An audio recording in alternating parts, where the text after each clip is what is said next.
और आज जो मेरा क्वेश्चन है आत्मबल के ऊपर। जैसे हमारी एक बार बात हो रही थी कि आत्मबल जो है, आत्मबल is biggest force of universe. मतलब आत्मा के अंदर इतनी शक्ति है कि वो पूरे यूनिवर्स को बना सकती है। जैसे हमारी एक बार बात हो रही थी, तो हम आज आत्मबल के बारे में बात करना चाहेंगे कि आत्मबल कैसे खत्म हुआ, आत्मबल कैसे मिल सकता है, कौन उसे दे सकता है, और उस आत्मबल की हम अनुभूति कैसे कर सकते हैं, और रियलिटी में आत्मबल क्या है। आप बताइए। देखो, सबसे पहले तो सभी आत्माओं को मैं कहूंगा कि कई वैरायटी प्रकार की आत्माएं मनुष्य अवतार में है। ठीक है। कई वैरायटी प्रकार की आत्माएं, मगर सभी आत्माओं के ऊपर 5 तत्वों का रबर चढ़ गया है मनुष्य अवतार में। और अनेक जन्मों का सूक्ष्म शरीर उनके ऊपर आवरण चढ़ गया है। उसके आत्मा पर भी कई जन्मों का आवरण चढ़ गया है। इसलिए आत्मा अपने आप को ही भूल गई, मैं कौन हूं, कहां से आया हूं, क्यों आया हूं, कहां जाना है, उसका लक्ष्य भी पता नहीं। इसलिए आत्मा को पहले थोड़ा ये ज्ञान होना चाहिए कि आत्मस्वरूप का मैं आत्मा हूं, इतना तो सब जानते ही है ना। आजकल तो देखो, मुसलमान भी रूह कहते हैं, क्रिश्चियन भी सोल कहते हैं। सभी आत्मा को तो जानते हैं ना। बिल्कुल। और परमात्मा निराकार को भी क्रिश्चियन मुसलमान निराकार को भी मानते हैं।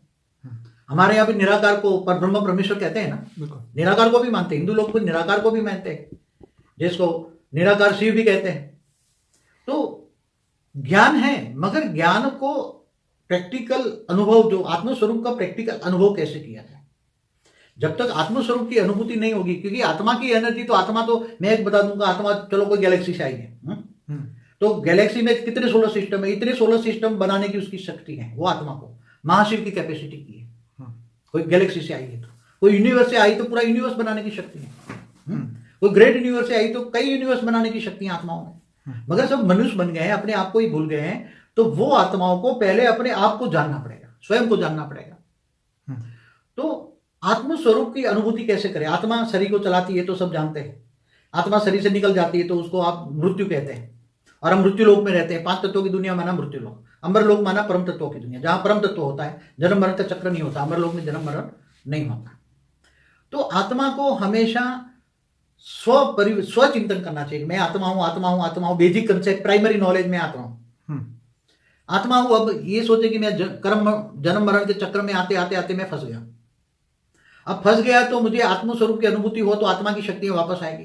आत्मा में तो अमाप शक्ति है। मैंने बोला ना, तुम्हारे अगर गैलेक्सी से आई है तो आत्मा बहुत पावरफुल है। यूनिवर्स से आई तो बहुत पावरफुल है। ग्रेट यूनिवर्स से आई तो बहुत पावरफुल है। ग्रेट ग्रेट यूनिवर्स से आई तो बहुत पावरफुल है। और यहाँ तो बेहद की भी आत्मा है, उसमें पास बेहद की कला का पावर है। जैसे कोई महाशिव की कैटेगरी की 9, 10, 11 कला का पावर है। कोई यूनिवर्स से आई है तो 16 कला का पावर है।